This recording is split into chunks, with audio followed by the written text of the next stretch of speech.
Texas lawmakers were on the baseball field during this morning's attack, and they are understandably still shaken up tonight. Channel 6 News reporter Amani Payne joins us now. And Amani, what are they saying about the situation? Leslie, Texas Congressman Joe Barton is the team manager, and he had his 2 young sons with him at this morning's practice when shots rang out. The congressman was visibly upset while describing the shooting, calling responding officers heroes. Representative Barton says the lawmakers were at batting practice when the gunman showed up and started shooting. Barton says the gunman fired off dozens of shots for about 10 agonizing minutes, while police fired back. Among those hit include Republican House Whip Steve Scalise. During the chaos, Barton hid behind a dugout while his 10-year-old son took cover under an SUV.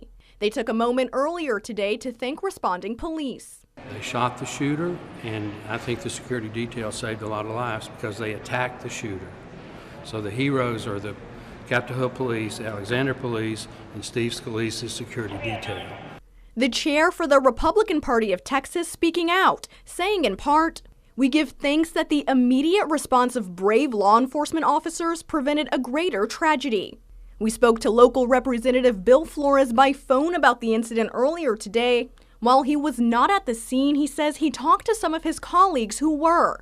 He says one representative in particular, who he wants to keep anonymous, spoke to the gunman before the shooting without even knowing it. The shooter asked this other member, one of my colleagues, he said, "Is this the location of the Democratic baseball practice or the Republican baseball practice?"